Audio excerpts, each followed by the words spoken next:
Coucou à tous les amis, on espère que vous allez bien, c'est Clara et Laurie. J'étais impatiente de vous faire cette vidéo les amis suite à un énorme story highlight qu'on a réalisé il y a quelques semaines sur notre Instagram. On vous retraçait toute notre évolution depuis ces 6 dernières années. On a eu ensuite l'envie de faire directement une vidéo YouTube pour vous motiver. Avant de commencer, n'oubliez pas surtout de nous rejoindre sur Instagram, c'est notre réseau social principal. Vous pouvez nous retrouver donc TwinsBeFit. Donc on va retracer ensemble aujourd'hui les amis notre évolution physique depuis 2014, 6 ans d'évolution physique, c'est parti.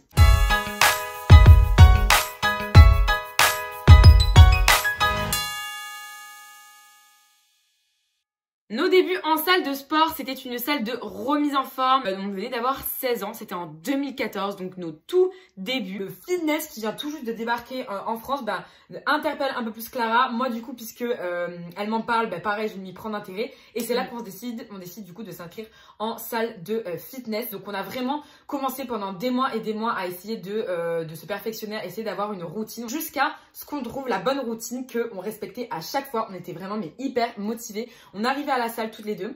On allait directement dans la salle des cours virtuels, abdos, fessiers, cuisses et body attack, quelque chose comme ça. Donc c'est 3 cours collectifs. On restait vraiment 2 heures voire plus à la salle. Donc ça, c'était vraiment la routine. Faut savoir qu'à cette période-là, les amis, nous n'étions pas en surpoids. Voilà, on avait des petites formes, mais en fait, voilà, on n'était pas du tout tonique. On faisait aucun sport du tout. On avait juste envie de se remettre en forme. Et notre objectif physique, c'était à cette époque-là d'être fine. Ouais. En fait, on s'était dit, voilà, il faut perdre du poids. Niveau alimentation, ça s'est fait vraiment à tâtons. En fait, on ne savait pas du tout exactement comment commencer, c'était quoi manger bien, c'était quoi manger mieux, exactement. Et même, on pensait qu'il fallait rien manger du tout, les amis, pour vraiment être fine. On mangeait rien. On a tout de suite compris aussi que les pâtes, le riz, tout ça, c'était ce qui faisait aussi beaucoup prendre du poids. Donc, du coup, on les a assez éradiqué rapidement, je crois que ça a été une évidence. Par exemple, nos repas types, quand on rentrait de la salle, biscottes, blanc de poulet, des graines, du yaourt, enfin voilà, des choses comme ça quoi. Les aliments light, 0% allégés, c'était ce qu'il fallait vraiment. Spécial cas, fitness, waouh. Donc 2 grosses erreurs qu'on a faites. On pensait qu'il fallait éradiquer les plaisirs, qu'on n'avait plus le droit au plaisir, qu'il fallait attendre 6 mois, mais des fois 5-6 mois avant d'aller manger une pizza, quelque chose comme ça. C'est vrai qu'il fallait le souligner. Moi, en tout cas, même depuis le départ, ça m'arrivait d'être un peu plus laxiste, donc de me faire des plaisirs, enfin voilà, de m'écouter. Et Clara, c'est vrai que depuis le départ, non, c'était très strict. Elle voilà, tout de suite qui avait dit non, moi je fais pas de cheat, non. Enfin voilà quoi. Je me prenais énormément la tête, je subissais un petit peu mon alimentation, mais sans vraiment le savoir quoi. Qu'est-ce qui se passe? Quel est l'effet qu'on obtient sur le court terme? Baisse de gras, mais direct. On fond, on est vraiment fine, voilà, nos cuisses ne se touchent plus, on est vraiment très fine. En termes de poids, pour vous situer à peu près les amis, grosso modo, on arrive en salle, on pesait à peu près 55 kilos, quelque chose comme ça. 55 kilos environ. Et vraiment, au bout de 2 ans, on était des crevettes, 48 kilos. 48, 49 Mais même quelque chose comme ça quoi. En moins d'1 an, on est descendu à 49 kilos avec ce rythme-là. Ça a été vraiment là la première étape du coup de notre évolution totalement. Et là, qu'est-ce qui se passe? Qu'est-ce qui s'ouvre à côté de chez nous? Il y a une autre salle de sport qui ouvre juste à côté de chez nous, mais juste à côté de notre salle. Avril 2016. On s'inscrit à cette salle de muscu, on découvre les barres, les haltères, les machines. On est là en mode waouh, comme vous voyez, la porte du paradis qui s'ouvre, on rentre, on était vraiment émerveillés. Dans le même temps, nous commencions à légèrement stagner. En tout cas, on s'en rendait pas compte tout de suite. On faisait plus trop des cours virtuels, on commençait à se diriger vers des machines comme on pouvait. Et on commençait à petit se dire, bon, là, il faudrait commencer à passer à des choses un peu plus sérieuses. Cette salle s'ouvre à côté de chez nous. Contrairement à beaucoup de jeunes filles qui découvrent ce genre de salle avec plein de personnes, du monde, waouh, c'est quoi cette partie un petit peu muscu où il y a beaucoup d'hommes, tout ça. Nous, ça nous a pas vraiment fait peur. Cette salle proposait également des cours pareils, des cours virtuels. Mais non, au final, non, on n'y a jamais foutu l'été. Et on a été directement au bar, au poids. Et on était 2, je pense que si c'est ce côté de on n'est pas toute seule. Donc voilà, on a vraiment ce côté, on va y arriver ensemble. À cette époque-là, on essaye de se documenter sur quel exo, combien, il y a la notion de série, de poids, de répétition, de temps de repos. Donc on suit les fitness girls du moment et on commence à pratiquer les squats, les soi-disant du coup soulevés de terre, les soi-disant développés militaires et choses comme ça, avec beaucoup d'erreurs, mais on commence à expérimenter. On n'a pas, quand on arrive à cette salle-là, tout de suite un objectif en tête de physique. Ce qui nous motive, c'est vraiment de découvrir encore plus, d'expérimenter, un peu tout tester. On est là à deux, on kiffe. Directement, ce qu'on souhaite quand même, c'est de prendre du muscle quand même. Mais encore une fois, en se disant non, le gras c'est pas bon. Hors de question. Il n'y avait pas d'évolution en termes d'alimentation. On était toujours dans la restriction. C'est quand on était à la salle qu'on a commencé à nous aussi prendre nos shakers de whey. On se disait que c'était hyper important, on rentrait de la salle, ça va tout changer, on va prendre notre shaker de whey. On découvre petit à petit les macros. On entend cette notion de macros, il y a des calories mais il y a des macros parce qu'il y a des protéines, des glucides, des lipides. On commence à entendre parler de tout ça et qu'est-ce qui se passe du coup? Bam, on utilise une application de compteur de calories. Exactement, on commence à compter nos calories, à peser également. Quand on est arrivé avec une balance dans la cuisine familiale, on nous a regardé en mode mais qu'est-ce que vous faites? Tu pèses ton lait de soja?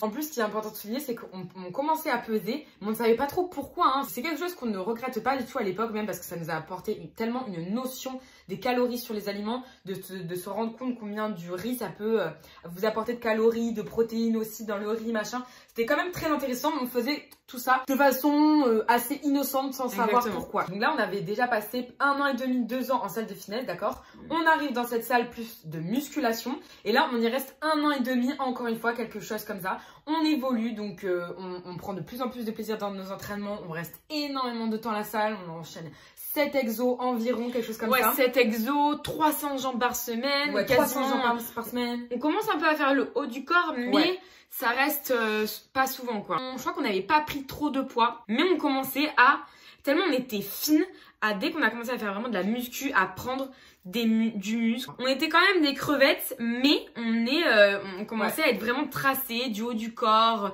les pecs, les bras, les épaules surtout. Il y a une petite progression musculaire, mais on est quand même très fine. On reste dans cette situation-là jusqu'en 2017. On essaye de varier nos trainings, on essaye de porter un petit peu plus lourd. On avait cette notion aussi de il faut porter un peu plus de charge. Il faut faire attention à la technique, mais on a fait pendant très longtemps des erreurs des énormes erreurs de technique, mais vraiment. On a fait vraiment du squat à 90 kg comme si j'étais la warrior alors que je fais un demi-mouvement, je peux plus me blesser qu'autre chose, enfin bref. Mais on a fait vraiment toutes ces erreurs. Donc on reste dans cette situation jusqu'en 2017 et là en 2017 on fait la rencontre qui change notre vie. Notre rencontre avec notre coach Alex, donc coach Lexa en juin 2017, ça a été vraiment un changement radical au niveau de notre progression. Là, on a fait, donc physiquement, on arrivait à peu près à 52 kilos, quelque chose comme ça. Un petit peu plus de poids, mais on est toujours aux 50 kilos, quelque chose comme ça. On avait réussi à développer un physique sympa, mais voilà, on stagnait. Il y a une envie particulière chez nous qui se développe de commencer à changer encore des habitudes. Et comme un peu à l'époque, on était en salle de remise en forme, là voilà, on arrive à un moment où bon, on stagne, il faut changer nos habitudes, ça va pas, on n'arrive pas à progresser. Laurie développe l'envie de vouloir prendre un coach via le biais de Juju Fitcat. Et ben, je découvre Alexis, je découvre coach Lexa. Je me rappellerai toujours comme si c'était hier sur ses premières photos Instagram que j'ai vues. Il avait réussi à développer le physique des filles, c'était très impressionnant. Le feeling passe totalement. Et en fait, voilà, notre aventure commence avec lui. Il nous permet énormément de nous éclairer sur les points qui n'allaient pas dans notre manière de travailler. Notre volonté, notre énergie, elle était anti-productive. On passait trop de temps à la salle, on faisait trop d'exercices, on se laissait absolument pas assez de temps de repos. Et en plus de ça, on n'avait absolument pas l'alimentation adaptée, assez riche en calories, assez riche en glucides. Donc là, il nous dit ça suffit. On commence à démarrer donc les programmes avec Alex. Par contre, Alex gère dans un premier temps uniquement ma diète. Sur les 6 premiers mois, Clara reste beaucoup plus sur le frein. Concernant encore une fois la prise de gras, je voulais conserver ce côté, non, je vais construire du muscle, mais en ne prenant pas de gras. Même si c'est long. En fait, je me rappelle que tu disais ça, même si c'est long, coûte que coûte, je ne prendrai pas de gras. J'ai vraiment ce problème avec je ne prends pas de gras et j'étais en déficit, clairement, je ne me rendais pas compte. Il y a un moment donné, ok, bah prendre de gras, c'est cool, mais clairement, se sous-alimenter, c'est un problème. Donc on commence à avoir du coup deux physiques un petit peu opposés. Laurie commence voilà à manger beaucoup plus, donc ça se ressent dans ses entraînements, ça se ressent dans son physique, que son physique change. Moi, j'essaye toujours de la suivre au niveau des entraînements, mais je suis très limitée parce que je mange pas du tout assez. Nos physiques commencent à changer radicalement. Du coup, petit à petit, moi je me dis bon, il va falloir vraiment qu'aussi je passe un cap au niveau de l'alimentation, même si c'est pas facile pour moi. Du coup, qu'est-ce qu'il y a comme changement au niveau de mon alimentation? Je découvre les collations. Ne prenez pas vraiment du tout de collation. Là, c'était collation hyper stricte, donc vraiment galette et tout, comme un petit déj carrément. Je me rappelle, j'avais du mal à manger, mais voilà, j'étais là en mode ça y est, je suis partie en diète de prise de masse, on va bouffer. Petit déj, voilà, plus riche. J'ai beaucoup plus le riz, des légumes, voilà, je me faisais plaisir. J'avais énormément d'énergie pour tout défoncer à la salle. Honnêtement, je me rappelle, mes performances, elles ont bien augmenté. Pour notamment les exercices polyarticulaires. Alex nous dit voilà, vous entraînez le haut du corps. Vous ne faites pas d'exercices qu'on n'avait jamais fait. Là, c'est toute cette transformation qui s'opère jusqu'à fin 2017 où du coup il n'y a que moi qui suis dans cette démarche de prise de masse à proprement parler avec une alimentation élevée. Clara change un peu plus d'avis. Du coup, à un moment donné, je lâche prise en fait. Je suis à 100% Alex. Donc du coup, on commence à vraiment toutes les deux se faire coacher sur l'alimentation et sur nos entraînements, toutes les deux par Alexis. Je lui laisse le contrôle pour une fois de mon alimentation. Donc il va plus m'aiguiller en mode tu dois manger ci, tu dois manger ça. Et lâche-toi sur les glucides. Arrête de penser que les glucides, tu ne dois pas en manger le soir. Du coup, je commence moi aussi à prendre du poids. C'est vrai que là, mon physique du coup a très bien réagi directement. Après toutes ces années, ces mois de déficit, mon corps a très bien réagi. Et donc c'est là qu'on commence à augmenter progressivement en poids. Je crois qu'on est tourné autour d'un moment donné à cette période-là, en fin 2017, autour des à peu près 56 kilos. 51 à 1,5 kg par mois. Donc c'était vraiment contrôlé, prise de masse tranquille. Donc c'était plutôt propre. Donc voilà, on continue avec Alex. On est concentré. On a des programmes différents toutes les 5 semaines. On est à fond. Clara maintenant voilà, a une alimentation beaucoup plus élevée. Été suivant, alors que ça fait déjà 1 an qu'on travaille avec Alex, donc l'été 2018, là il y a l'évolution 2.0 dans notre travail avec Alex, ça prend une autre tournure. Donc qu'est-ce qui se passe cet été-là? On fait un léger de chez léger stand-by dégraissage, on va dire. Moi, c'est plutôt, on arrête d'augmenter les calories et tout, petit maintien. Clara, léger petit dégraissage sur cet été-là. Voilà. On commence vraiment à voir que notre physique, voilà, peut être un petit peu plus découpé, affûté. On commence vraiment à se sentir très bien avec ce côté. Ok, prendre du muscle, c'est cool. On a fait tout un travail en amont avec Alex. On s'est vraiment rendu compte que c'était trop cool de se voir un petit peu, voilà, plus tracé, tout ça. Ça nous a vraiment plu. On part toutes les deux en plus en Irlande, donc on continue nos entraînements en Irlande. Quelques mois auparavant, Clara me parlait déjà de quelque chose, d'une compétition. Je décide surtout de dire à Clara, ok c'est bon, on fait une compétition, je te suis, parce que c'est Clara qui avait vraiment l'envie de faire une compétition, donc je lui donne mon accord, je lui dis ok c'est parti, on fait ça ensemble. Donc c'est là que l'été, en juin 2018, on dit à Alexis, prépare-nous pour une compète, parce qu'on sait qu'en septembre on repart sur une prise de masse 2.0 de sa mère avec vraiment à balle prise de masse compétition. Là on va tout défoncer. Donc cet été là voilà, c'est aussi un été important. Pourquoi? Parce que Clara rencontre son chéri. Exactement. Elle tombe amoureuse. Ça va changer un petit peu peut-être des petites choses du coup après par la suite pour ma prise de masse. Ce qui se passe dans notre vie également a des répercussions sur notre évolution physique totalement. C'est vraiment lié, il y a vraiment une corrélation. Voilà. Été 2018, prise de décision, compétition, c'est parti. Donc bien septembre 2018, on est vraiment chaud patate. Voilà, ça fait depuis pratiquement 1 an pour ma part, moins d'1 an pour Clara qu'on est déjà en prise de masse. On s'est laissé un petit break pendant l'été, mais là on va repartir sur une prise de masse beaucoup plus sérieuse avec cet objectif de compétition. Donc on se laisse 1 an pour réaliser cette compétition entre encore un temps de prise de masse et les 5 derniers mois de sèche. Septembre, on démarre cette prise de masse. On fait à peu près 56 kg pour ta part. Moi, je suis un petit peu plus haute, hein, toujours, puisque j'ai commencé avant la prise de masse. Je suis un petit peu plus haute, 57, 58. Donc, les premiers mois de la prise de masse, les amis, pour moi, ça a été roue libre. Ça a été roue libre. En vrai, les premiers mois de la prise de masse, je suis partie en mode ok, on est en prise de masse. Mais j'ai pris vraiment énormément de poids. Aussi, ça a été un facteur aussi que j'étais célibataire. J'ai fait un peu n'importe quoi. J'ai manqué. Voilà. Donc du coup, j'ai pris énormément de poids. Je suis montée à 62 kg. C'était vraiment un carnage. C'était n'importe quoi. Toi, Clara, t'es motivée. Je prends du temps quand même. Je démarre la prise de masse à environ 56 kg. Alex m'augmente ma diète, voilà. Donc notamment notre diète, c'est vraiment au niveau des glucides que ça se joue, au niveau de l'augmentation et le changement d'alimentation. C'est vrai que là, voilà, progressivement, mon corps il réagit très très bien. Début d'année 2019. Donc là, on sait qu'en fin d'année, il y a la compétition. Début d'année 2019, on apporte un changement supplémentaire dans notre pratique. Et pour encore plus réussir notre compétition, c'est qu'on décide de changer de salle. Donc là, c'est la 3e fois qu'on change de salle. Moi, je suis toujours à mon high level. Clara continue à prendre vraiment beaucoup de poids à cette période-là. Au bout de quelques mois, on réagit vraiment très très bien en fin d'année. On a des formes, on a des fessiers, on est en chair. Voilà quoi, là, on a de l'énergie à la salle, là, c'est sûr. Alexis nous dirigeait vraiment au niveau de l'alimentation. C'était, il nous donnait nos macronutriments et on gérait un petit peu comme on voulait. On pesait toujours à cette époque-là. On rentrait aussi dans notre application, mais Alexis nous donnait juste nos macronutriments. L'année se poursuit, début d'année, février, mars, quelque chose comme ça. Clara m'a largement rattrapé dans la prise de masse, hein, là vraiment. Et qu'est-ce qui se passe dans ce temps-là? Bon, ben moi, j'ai un petit souci de santé, tout va bien, mais du coup, je perds énormément de poids. Là, c'est comme si, vous voyez, la fin de ma prise de masse, boum, je perds énormément de poids. Je devais vraiment continuer à prendre du poids ou alors stagner au niveau du poids. Mais là, je perds, je suis descendue jusqu'à 56 kilos, alors que, voilà, Clara, elle était déjà montée. Moi, j'étais à mon high level, donc encore une fois, différence physique qui commence à là se montrer. Mais inversée, c'est-à-dire que Laurie, elle était quand même au tout début, vous vous rappelez, du coup, c'est elle qui a commencé la prise de masse, tout ça. Après, je l'ai rattrapée. Mais là, on commençait à être vraiment en mode, ben moi, vraiment bien en chair, fin de prise de masse, quoi, normal. Et Laurie, qui est un petit peu plus fine que moi, tracée et pas en fin de prise de masse, quoi. On arrive en fin mai 2019 à moins 57 kilos. Et moi, j'étais à peu près vers 60 kilos, les amis. 63 kilos. J'étais partie, j'avais 56 kilos. J'ai pris au moins 7 kilos à peu près. Donc, fin mai 2019, notre prise de masse s'arrête.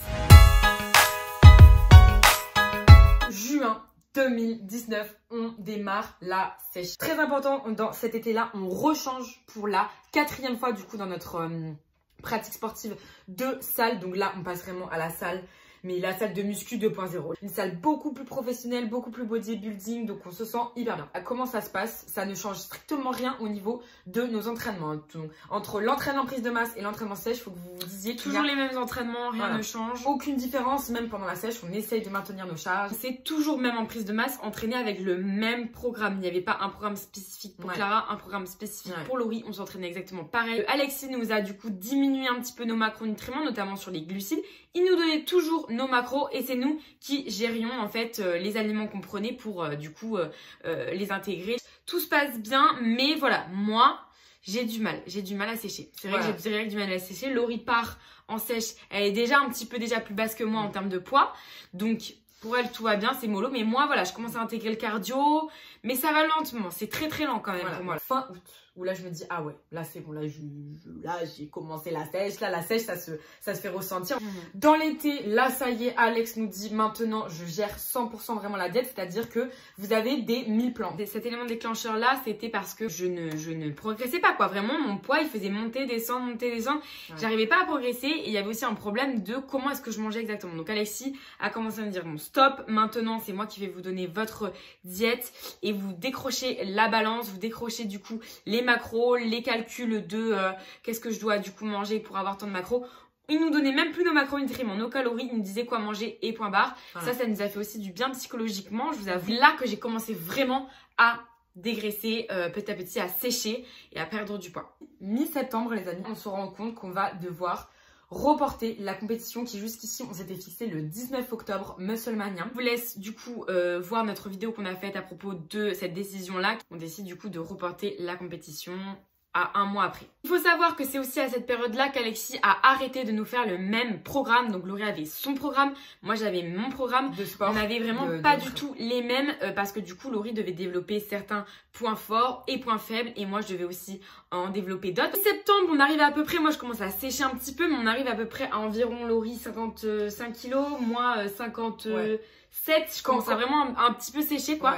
Quand je t'attends comme ça, je suis à 54, 55, je m'apprécie quand même un petit peu plus au niveau de mon physique. Je sais que c'est bon, c'est le meilleur physique que j'ai eu jusqu'ici, le meilleur physique en termes de compétition, parce que pour moi, ça ne veut pas dire que je me sens vraiment très très bien dans ce physique sec, etc. Donc c'est là qu'arrive début novembre. Et qu'est-ce qui se passe dans tout ce dernier mois? Clara a perdu 6 kilos, les gars. Octobre-novembre, là, ma sèche commence vraiment, je commence à voilà, me connaître, le cardio, il est là. Tout se déclenche, ça a mis longtemps, mais c'est bon. Je commence à perdre vraiment 4 kilos en un mois, quoi. C'est vraiment radical. Début novembre, la compétition était le 7. On est fin prête, donc c'est-à-dire que du coup Laurie, début novembre, tu es aux alentours de, tu as fait une recharge. Tu es restée vraiment tout juste entre 53, 54, 50, ouais 54, vraiment 54. Exactement, moi j'arrive à 53 kilos les amis. Je pèse moins que Laurie, mais on n'a pas du tout le même physique, hein, voilà les amis. Donc voilà, on vous laissera également aller voir nos vidéos concernant notre compétition. On vous montre notre physique, c'était vraiment, voilà, pour ma part, le meilleur physique que j'ai eu de ma vie. Voilà, c'était ouf. Je suis pas nostalgique, c'est pas quelque chose qui me manque, c'était mon meilleur physique pour une compétition. Après c'est vrai que moi je me préfère dans la vie de tous les jours un petit peu plus en chair, un petit peu plus musclé, même si je suis pas forcément très tracée. Voilà, là j'étais fière de moi. Mais très rapidement ça ne s'arrête pas là pour Clara. C'est vrai que voilà, moi les amis, on vous laissera voir les vidéos. À la suite de cette compétition, Laurie du coup a décroché une première place en grande taille en bikini et moi en petite taille en moins d'un mètre, du coup 63. Je ne décroche pas de classement malheureusement, mais cette expérience j'en retire que du positif de toute manière. Mais à la suite de ça, je me suis dit non, je peux quand même retenter le coup. Je pense que je me connais non. Je me connais mieux, je pense que je ne referai pas les mêmes erreurs, je pense qu'il y a encore quelque chose à faire. Il y a quand même voilà, quelque chose à poursuivre. Avec notre coach, on reste sur ce côté de frustration, de non, j'aurais pu faire mieux, j'aurais pu faire plus, mieux. Et donc on décide de continuer une compétition, de repartir sur une préparation physique. Donc post-compétition, alors là, mais on est au top de notre physique vraiment parce qu'il y a aussi la recharge, il y a l'alimentation qui est là, les performances qui reviennent. Autre physique, là, un bon physique carrément de sèche, etc. qui reprend du galbe comme pas possible. Moi, j'étais veineuse. Mais ensuite, on continue à prendre du poids sur cette fin d'année, donc ce dernier mois avec les fêtes, etc. On reprend du poids, surtout moi pour ma part, qui est d'ores et déjà décidé de ne pas poursuivre de compétition. Donc là, je me laisse vraiment aller, je reprends du poids, c'est super. Voilà. On gère notre post-compétition forcément totalement différemment. Moi, je pars pas en roue libre, mais c'est beaucoup plus one again. De ce côté-là, alors, je ne suis absolument pas responsable de ce post-compét. Surtout qu'il y a les fêtes de fin d'année. Clara, elle poursuit en acceptant qu'il y a une phase un petit peu de post-compétition où elle va reposer son métabolisme, elle va maintenir un petit peu. Un mois post-compétition, moi je prends, il me semble que 2 kilos à peu près, donc je passe à environ 55 kilos alors que j'étais à 53. Un mois post-compétition, boum, je prends 6 kilos. Bon, ça va, ça va, 6 les kilos joues. en un mois. Parce que regardez-moi ces joues post-compétition. Mais après, ça s'est vraiment régulé tout seul. Début 2020, moi voilà, je repars en sèche, c'est-à-dire là par contre j'ai fait un petit post-compét où j'ai repris 2-3 kilos, mais maintenant je vais redescendre. Donc janvier 2020, je commence à redescendre les quantités, intégrer bien entendu le cardio, mais de manière beaucoup plus intensive que la préparation d'avant. Là c'est vraiment tous les jours, voire je m'entraîne 2 fois par jour avec mon cardio le matin à jeun et mon entraînement. Je me décide de me fixer un niveau beaucoup plus élevé que ce qu'on avait prévu du coup pour la première compétition. Normal puisqu'en plus j'avais pas eu de classement. Ah moi donc je suis toujours en train de faire ma petite vie. Hein. Laurie voilà, ben, je l'encourage. Allez. Il faut savoir à cette période là les amis, c'est qu'on ne parlait pas du tout de cet objectif là que j'avais du coup de recommencer une compétition parce que je ne voulais pas me mettre la pression sur les réseaux sociaux. C'était quelque chose pour moi qui m'avait mis quand même pas mal de pression pour la première prépa. J'ai réussi à du coup atteindre un physique que je n'avais pas eu pour la préparation précédente. Je me suis retrouvée au même poids que j'avais atteint pour la première prépa, mais avec un physique totalement différent. Les amis, vraiment, ça n'avait rien à voir. Moins de pression, moins de flotte, un physique qui réagit beaucoup mieux, un coach qui me connaît mieux. Ça n'a rien à voir du tout et j'étais au top, quoi. Vraiment, c'était difficile, c'était intense. Je travaillais en même temps, mais la motivation était à son summum. Fin février, début mars, voilà, 52 kilos, le cap est passé, je pèse moins qu'à ma première prépa, mais je pète le feu. Et qu'est-ce qui s'est passé? Nous demandons aux Français de rester chez eux. Oh Jesus Christ! Confinement les amis, on était à 1 mois de ma compétition, j'allais passer presque le cap des 51 kilos. Moi mon objectif à cette époque là, on n'avait pas vraiment d'objectif de poids en tête, mais je voulais arriver sur scène à peu près à 50 kilos quoi. Je me suis dit franchement, je vais pouvoir découper mon bas du corps que j'avais tant de mal à découper en arrivant avec ce poids là quoi. Il restait 1 mois avant la compétition et confinement. Du coup, tout s'arrête. C'est vrai qu'on passe à... Enfin, moi, pour ma part, je passe à 2 entraînements par jour. Je taffe en même temps. J'entraîne énormément. J'ai une diète hyper stricte. Moi, je mange même plus pour me faire plaisir. Hein. Je mange pour le sport. Et là, confinement, tout s'arrête. On a vécu ces 2 mois de confinement de manière différente. Pour Laurie, ça a été un moyen maintenant de se réguler. Voilà, en fait, c'est vrai que j'ai utilisé le confinement en mode, bon, bah voilà, hein, j'ai accumulé un petit peu de poids, d'eau, de masse graisseuse et tout, avec le post-compétition. Ça s'est régulé au fur et à mesure, mais c'est vrai que je me suis dit, bon, bah voilà, confinement, dégraissage, c'est bon, c'est nickel. Après, tout ce que j'ai fait, c'est que j'ai repris mon alimentation de base, j'ai vraiment repris, voilà... en me faisant des petits plaisirs de temps en temps, mais en craquant vraiment beaucoup moins que ce que j'avais fait. Pour moi les amis, comment ça se passe? Je me suis fait plaisir une semaine et après c'est direct revenu à la normale. Voilà, je faisais beaucoup plus attention à comment je mangeais. Déjà j'avais quand même beaucoup moins faim qu'avant parce que du coup on s'entraînait plus, il n'y a plus de salle, tout ça, donc on mangeait un petit peu moins quand même, on a moins faim. Comme vous avez pu voir les dernières semaines, comment on a géré notre confinement. Moi c'est vrai que je me cantonnais très bien à des hits, ça me plaît énormément, c'est comme ça que j'ai réussi à quand même gérer ce petit confinement. 3 semaines, début de confinement, j'avais repris 2 kilos à peu près, donc ça allait, j'ai très bien géré mon post-compétition. Voilà, c'est vrai que je me suis pas du tout repesée depuis, je sais que post-compétition, j'étais arrivée aux 60aines de kilos. Je vais faire à peu près 57, 58 kilos maintenant là avec ce confinement. Pendant ce confinement, Laurie a changé d'alimentation. On vous en fera du coup, ça fera l'objet d'une autre vidéo. Ça fera du coup partie également de son évolution physique probablement. Donc on n'a pas encore fini d'évoluer bien sûr physiquement. Un physique ça bouge et justement ça c'est la conclusion. Un physique ça bouge toute votre vie. À partir du moment où vous avez commencé jusqu'à aujourd'hui et même voilà de toute votre évolution, vous continuez à grandir dans la vie, en fait c'est pareil, votre physique il continue à progresser et à évoluer au fur et à mesure de votre activité physique, des événements que vous ne pouvez rien faire, des événements personnels, de la vie privée, ça aussi ça impacte votre physique. Vis-à-vis de nous des changements qu'on a pu avoir, on arrivait toujours quand même d'une certaine manière à s'accepter parce qu'on savait très bien que le corps ce n'était pas figé et que voilà cette période de prise de muscle mais aussi de prise de gras, ça va pouvoir apporter concrètement de la masse musculaire. Donc ensuite, on en profite pour en perdre, on se laisse le temps d'en perdre. Et voilà, c'est très important que vous compreniez ça. Il faut vous laisser le temps de progresser, d'évoluer, de passer par des périodes. Tout ça, ça fait partie de l'évolution. Ce que j'avais envie de rajouter également, c'est que on a autant le droit d'évoluer et de modifier son corps, même si on est des personnes des réseaux sociaux. Parce que je trouve que c'est important quand même de l'aborder. On s'expose quand on est sur les réseaux sociaux. On doit toujours afficher le meilleur physique à l'année. Toujours être la plus sèche possible. Avoir le meilleur physique alors pour notre compétition. Même l'été du coup si on veut se mettre en bikini. Même l'hiver, tout ce que vous voulez.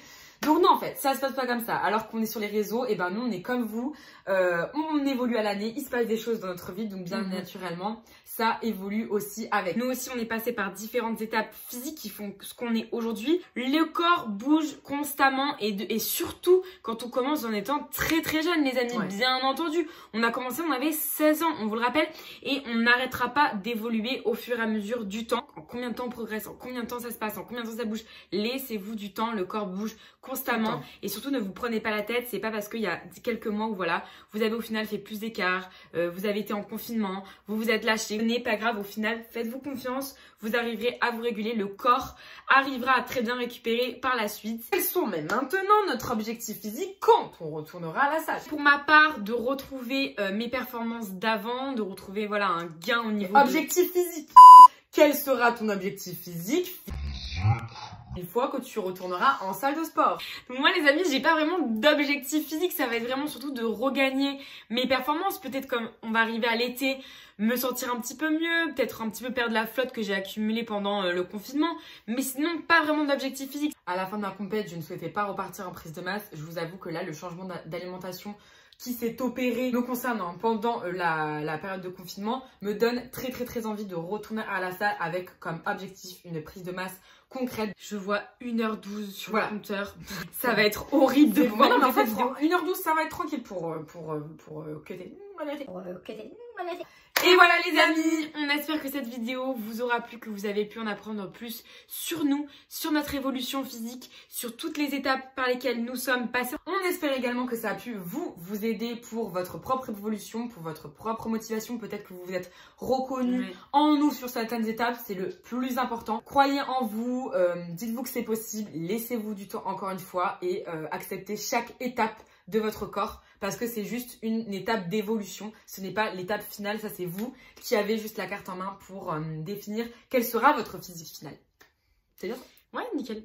N'oubliez pas du coup, on le rappelle, à vous abonner, à liker et à commenter si la vidéo vous a plu. À très vite les amis pour une prochaine vidéo, on fait des gros bisous.